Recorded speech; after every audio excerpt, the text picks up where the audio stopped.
to Aetheral Space 13.22 Against the Rain Part 3. We are back.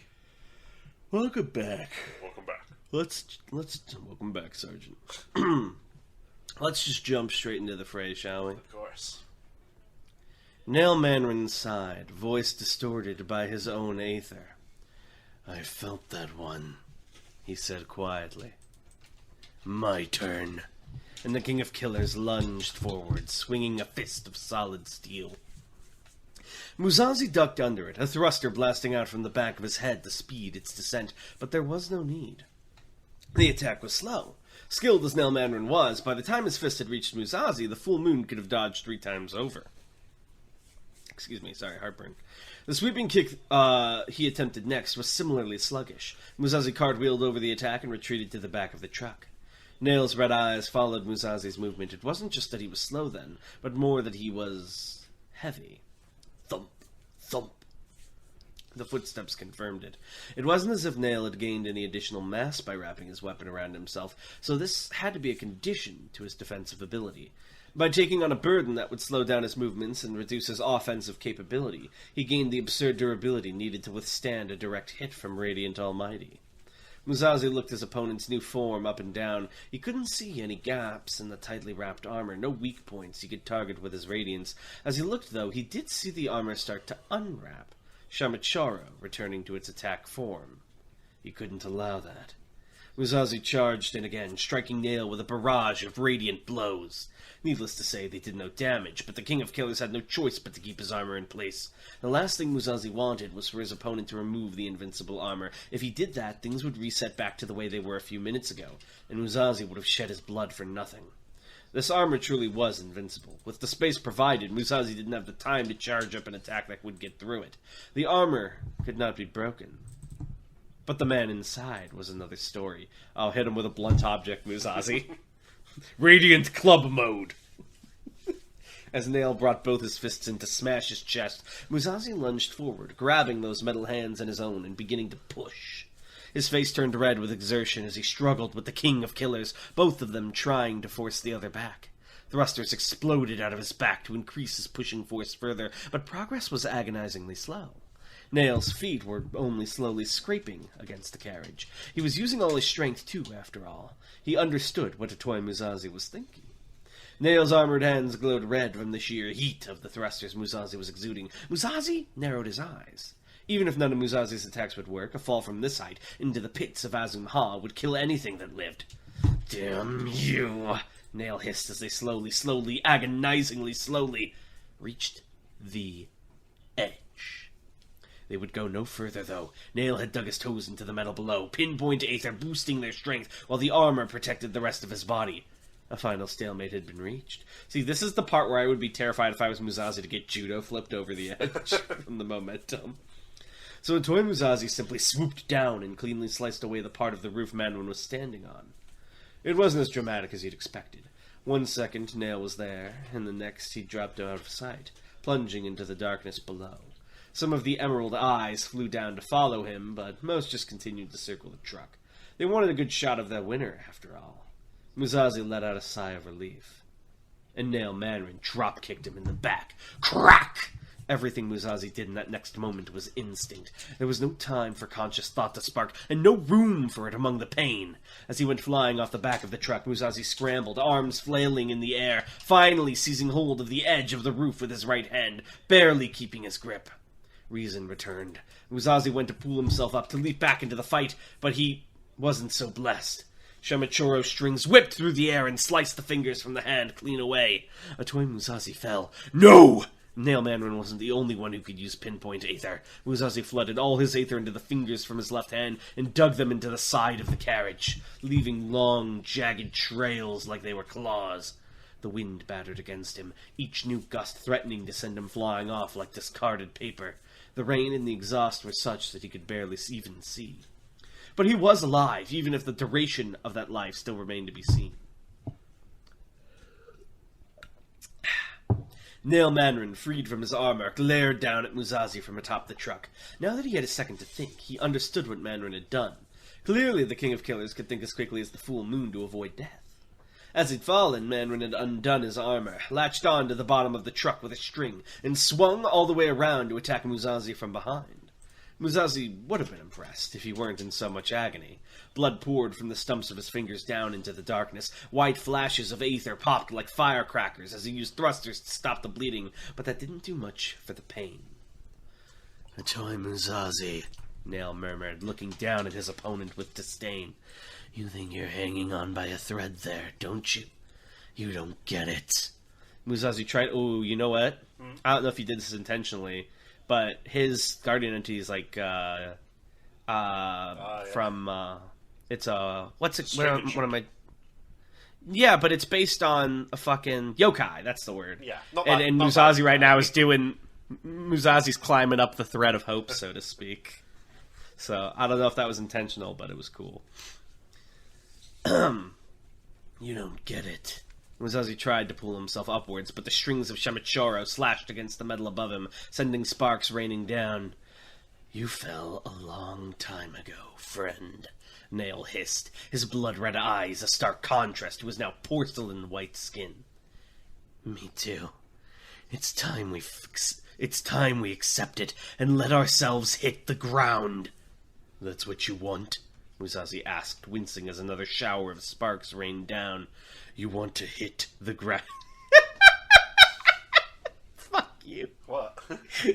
You did the JoJo, like the little quotations in the quote. It's not a JoJo thing. He's quoting him. What you just said.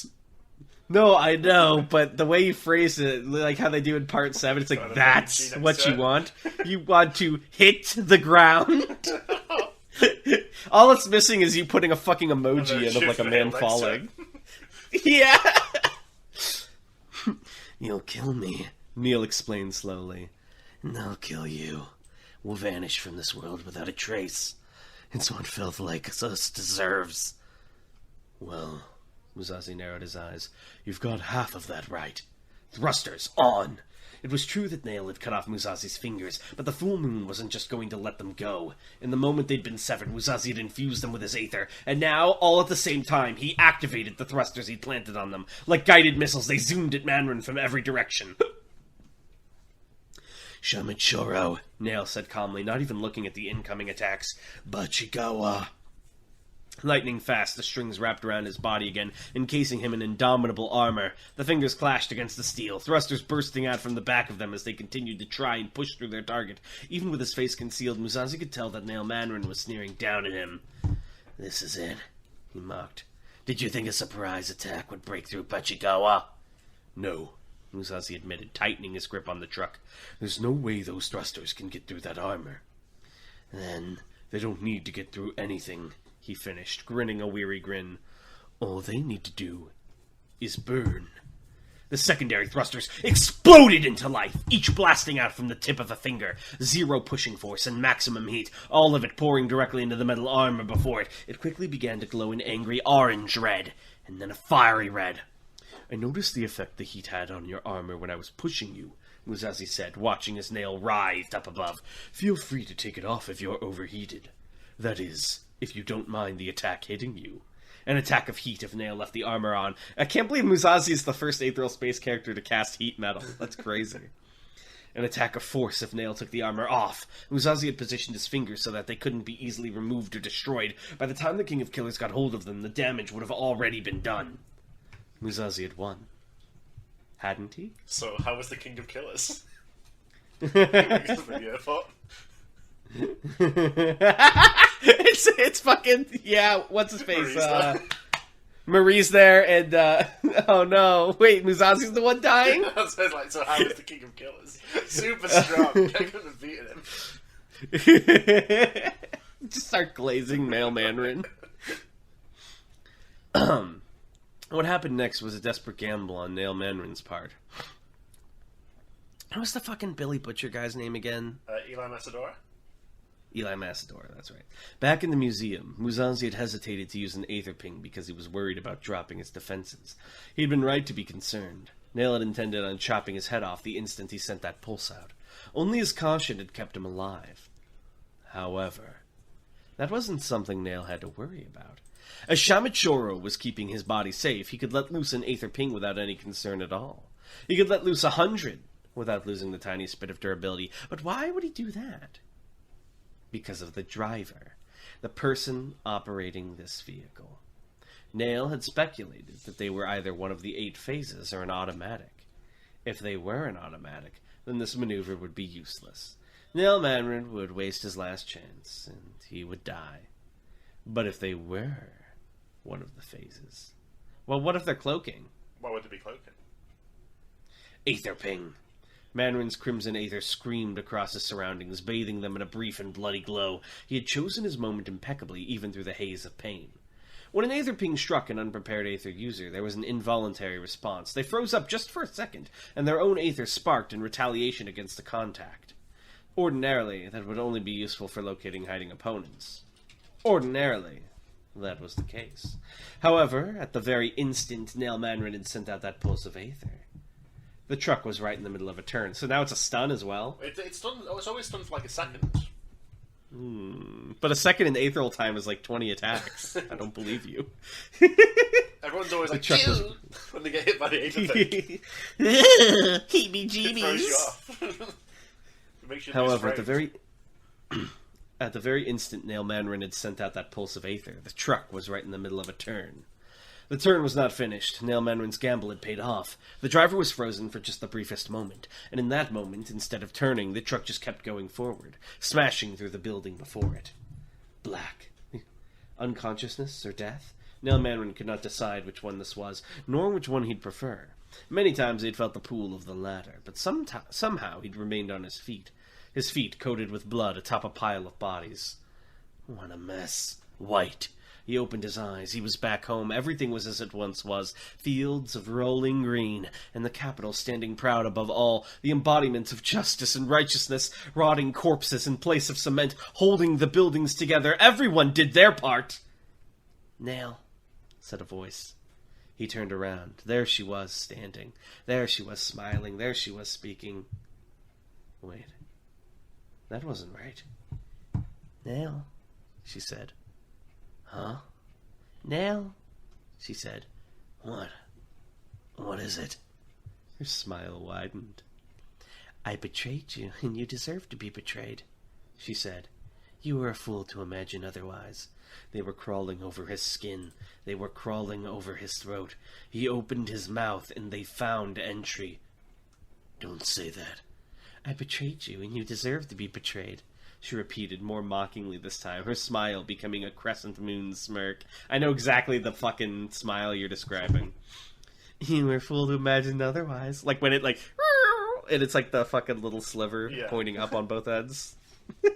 Stop! He screamed, trying to run, only to smack face first into the chest of the towering Prester Garth. Wide eyes like lanterns stared down at him without pity. When the head of the regulator spoke, the smell of death poured from his rotting mouth.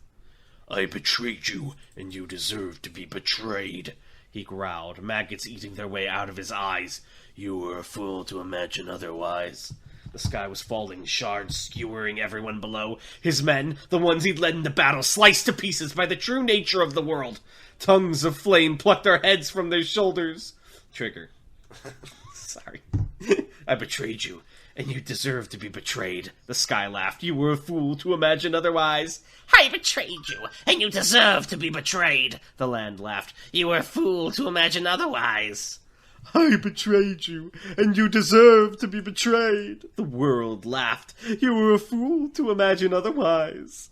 It was always only at the end of this dream that Nail realized this wasn't his first time experiencing it. The same every night. The same fear, pain, betrayal, and fruitless realization. The flies filled him. They were home. They were fused at the wrist, a toy Musashi and Marie Hazard, orange crystal like the sap of a tree binding them in place. It was a good thing, too, when you kept the abyss in mind. On the edge of a cliff, Musashi pulled with all his strength, tears and sweat streaming down his face. It wasn't enough. No matter how hard he pulled, he couldn't get Marie up. She was going to fall. She was going to fall, and there was nothing he could do but stand there and cry, pathetic, unforgivable, it should have been him. A toy, Marie said seriously. looking at him. I'm stirred up. I know, he replied, tugging at her hand. I know, but... The sun was coming down, not just setting, but crashing into the surface of Panacea, shattering like an egg as it went. Somehow it was still turning cold. Cracks were beginning to form, too, in the crystal holding them together. No! Musashi screamed, as if his protests alone would hold it together. No! A toy, Marie said again, her red eyes still locked onto his grey. I'm studying him. We can talk about that later, Musashi insisted. Just hold on! He pulled even more, pulled with such force that old wounds began to open up across his arm, and the blood began to stream down freely. They only made it more slippery. The rain began to fall, and it too was red. It too was blood. No! Musashi roared. A toy, Marie snapped with surprising force, a fire burning in her eyes. I'm sorry. But... Clarity brought the world into perspective, the true perspective, gravity revealing itself. Marie wasn't hanging off the cliff. Musashi was. And the only thing keeping him from falling was that fragile little orange crystal. You have to let go, Marie said. It was only at the end that Musashi realized. The same dream. Once again. The crystal broke. Popcorn. Okay. After the chaotic first match of the night, it had taken Ruth a while to find her crew and get them back together. For most of a horrifying hour, it looked like they'd even lost their client too, but they eventually managed to meet back up with Rudisha. With all that had happened, Ruth felt like she'd been on the verge of a dozen heart attacks that night. Tonight. Dragan, the surrender, the killings, clearly for his benefit. The gruesome fight between Mariloko and Teal and Jade suddenly hadn't helped with the frantic atmosphere. Even so, Ruth couldn't stop to process everything, buried as she was in the crowd. Surrounded by the rest of Road and Restarosi, she could do nothing but look up with the rest of the galaxy and the monitors above. For the last few minutes, they'd been displaying the battle between Atoy Musashi and Nail Mandarin from various angles. Now, though? Now they were showing two bodies, lying on the ground a short distance from each other, with the smoking wreckage of a truck between them. The crash had been tremendous, the vehicle smashing right through the wall of the building before it and hurling its occupants before the Renee the Raven Memorial. The statue of the Black Supreme was a menacing sight, clad in a beaked mask and a feathered cloak, looking down imposingly. In life, she wielded fearsome abilities called the Three Deaths: the Petty Death, the Majestic Death, and the Absolute Death. Even after Death had found her, though, the founder of the Absurd Weapons Lab still seemed like a judge, looking down at the living with casual contempt, looking down at the two pro contestants. Ruth realised that she was holding her breath. It was strange. She'd fought against both Atoy Musashi and Nail Mandarin in the past. She hadn't particularly expected to root for one over the other, but for some reason she found herself wishing for the full moon to get up first. That was the way things were, after all. Both of the fighters had clearly been knocked unconscious. The one who woke up first would be the one to win. The man they called Roman Hitch shoveled popcorn into his mouth as he watched the battle on the videograph. The boss lady, Ruth Blade, and the rest of Rhoda and Esterosi had left him behind to guard the base of operations they'd turned their hotel room into, which suited him well enough. Diligent effort bored him to tears more often than not. As he watched the bodies on the monitor slowly twitch back into consciousness, he narrowed his eyes. "Come on now, Mr. Musashi," he muttered. "Don't disappoint me." Toy Musashi opened his eyes. Everything hurt, but that was nothing new. Until the battle was over, he couldn't permit himself to acknowledge the pain. He slowly rose to his feet. When his body failed to perform, he used thrusters to compensate. Flush emoji. A radiant bleed forth from his least damaged hand. What? No, do you know what I said? His least damaged hand? No, where his body failed to perform, he used thrusters to compensate. Flushed emoji. Oh, nice. That took me a second. Jesus Christ, Tan. Where was he? Put that in the next fanfic. No, I cannot believe you just encouraged that, unironically. Death sentence. Where was he? The memorial to Renee the Raven. Good. That was still on the route he'd pre-planned, so they hadn't gone too far. Musashi's visions blurred in and out, but he eventually managed to force it into clarity. Nail Mandarin was lying on the other side of the statue, sprawled out in a gruesome-looking heap. Still good. That meant he was the first to regain consciousness. He took a step forward on legs shaking like those of a baby deer. The truck was a wreck, flames pouring from its carriage. For a moment, alarm spiked through Musazi's heart, but no, he needn't have worried. Morgan Knox dashed unharmed out the flames, save for a singed-looking cloak. That new H ability had helped him recover from the damage, no doubt.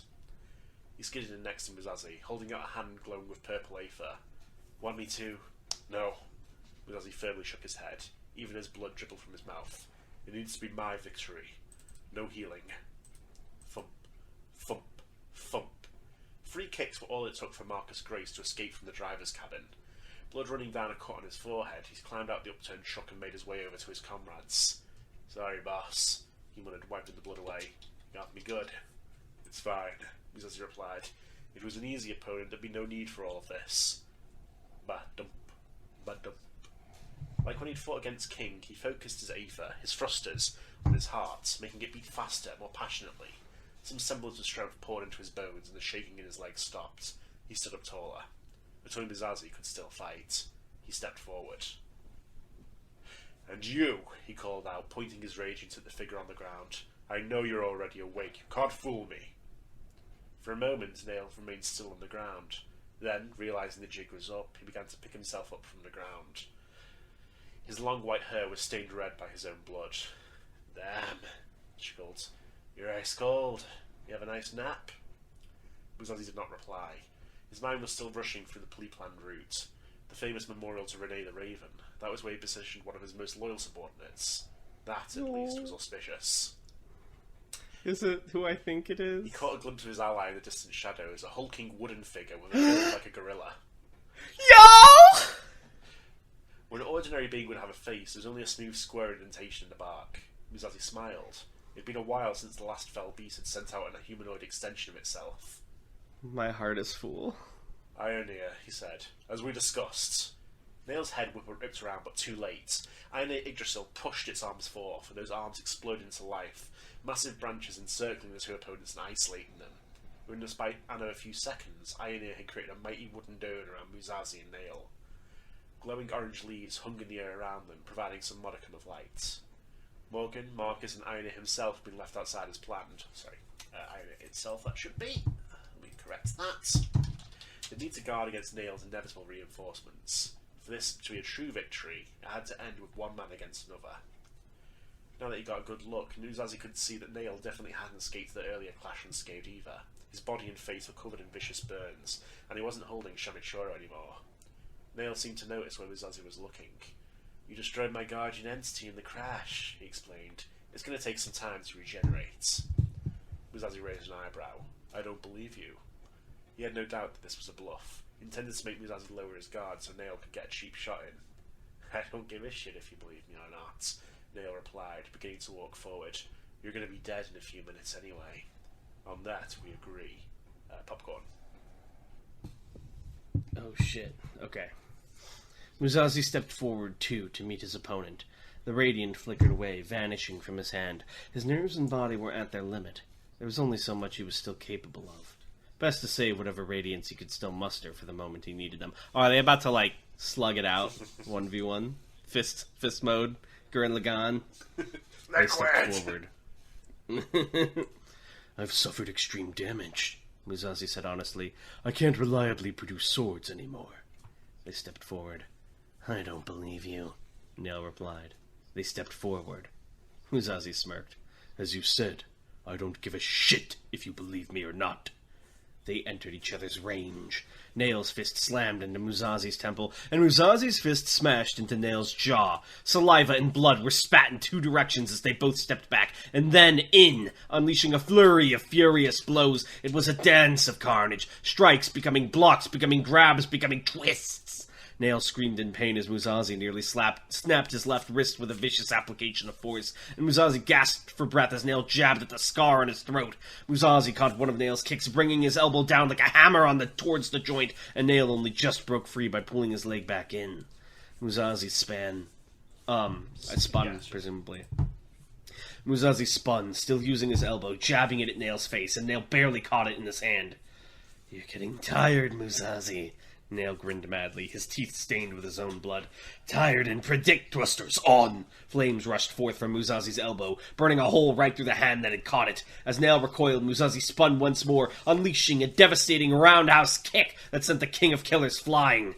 As his opponent crashed onto the ground a short distance away, the Full Blood let out a breath that felt more blood than air. Even with that blow, however... Who the fuck is the Full Bloods? I don't know, you wrote that, not me. Blood Tribe. Even with that blow, that would be a sick name, actually, for, like, a vampire that's, like, 100% pure. Even with that blow, however, Nail just chuckled, his voice muffled against the floor. Damn, he laughed. Damn, what a mess. You really are strong, aren't you? I should start going all out, too. Muzazi adjusted his stance, ready to receive whatever the next blow might be. I already told you, he said, breathless. Your bluffs won't work against me. You are wasting your time. True, true, Nail groaned, rising to his feet. Good thing I'm not bluffing, then. Red Aether crackled. In that moment, Atoy Muzazi knew that Nail Mandarin was telling the truth. In that moment, Atoy Muzazi knew that something terrible was about to happen. In that moment, Atoy Muzazi knew that he had to move. But too late. Far too late. Nail Mandarin, pale as a skeleton, looked up with eyes of spite. Guardian entity, he spat. Hachiman!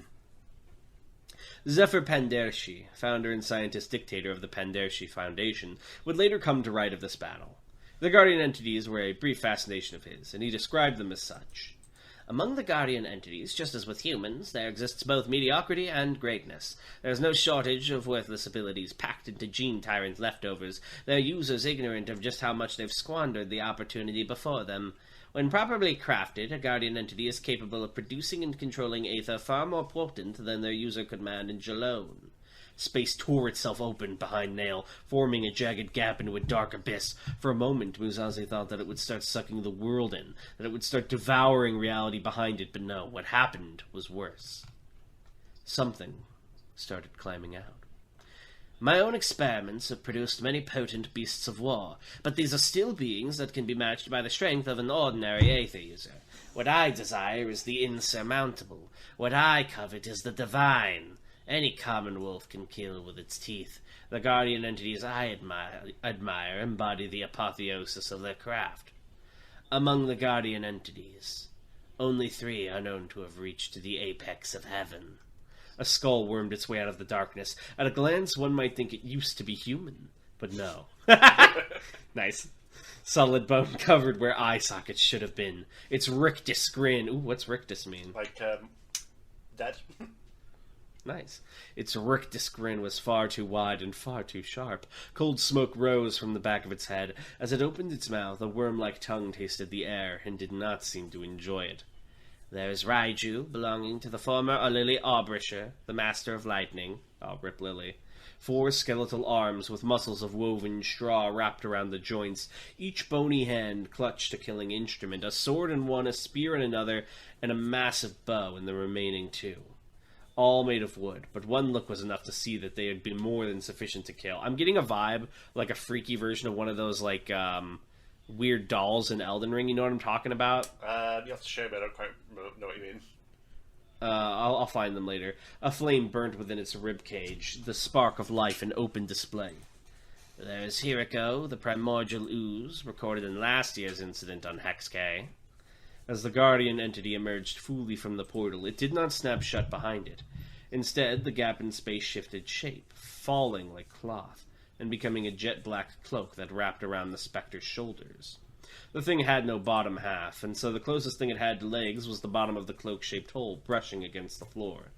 The statue of Renee the Raven towered above it, but even so, it felt like the Greater Reaper.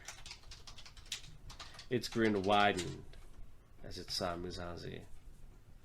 And then there is Dread Hachiman, the god of murder. Nail Mandarin looked up and his eyes were void.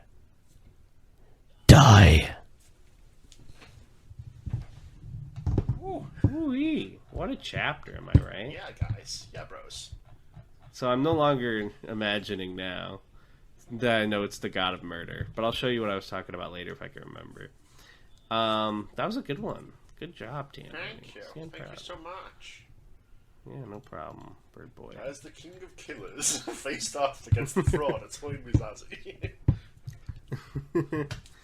It doesn't look like we have new questions, so why don't you tell me a little bit about what this incident was with the ooze? So this may I might do like a short spin-off of this at some point, I think, like a little mini chapter or a little mini light novel sort of thing. But basically it was an incident where a Vanta Black squad ended up embroiled in a conflict on Hex K between the UAP forces that were like trying to modernise the planet, like bring it into the UAP, and like people who didn't want that. So it ended up with lots of Guardian Entity meddling around, and it ended with a big kaiju battle in the capital. Ooh, that sounds fun. Yeah. So are they technically They're inside UAP then? territory, so... Okay. Nail's just a fuckhead. Well, he's an individual guy, yeah. Yeah, okay. So I have a question, fun fact-wise. Yeah. So it's clear that the UAP go into supremacy space and vice versa. And I know even though they're sort of always at war, they're not really. How does one, both as like a special officer or government and like just as a genuine like a civilian traveling, what are like the process for going into like another government's like sector, so to speak? Do you get like shot on sight? Do you need like a bunch of forms and passes, or is it just like a Generally, as long as sort of pass. Well, if you're like a civilian, it's pretty lenient in that regard. There'd probably be like there's checks on the border and things like that, of course. yeah. Because merchants and stuff, they want that stuff going across. And I also imagine, unlike like a country's border, space is so vast that they can't Yeah. have a ship in like literally every section Exactly. of the By edge. necessity, it's a bit more lenient. Yeah. But in terms of special officers and nebulas and things like that, they are not meant to be here. So that's why they're like, don't fucking tell anyone. Oh, Because I it would be a gotcha. big deal. Yeah. But like a civilian or a citizen, like let's say you're a supremacy and you want to move to the UAP, would they be like, we're gonna kill you for that, or would they be like, fine then, fill out the forms, asshole? They probably would not be happy. But you could travel there You could, yeah. for business. Well, yeah. I assume there's I'll some take business Pedro between did, the two governments. Yeah. It's like, I want to go on vacation to Azum Ha. I want to see all the armaments. They're like, I can't believe you do this to ultra capitalism. Think How of could you? your ancestors who were killed by Mr. Strongest. Speaking of that, are there any vacation planets that like both governments are fond of, where people meet? Not really what that both would be fond of. OMG, could you imagine supremacy boyfriend and UAP girlfriend?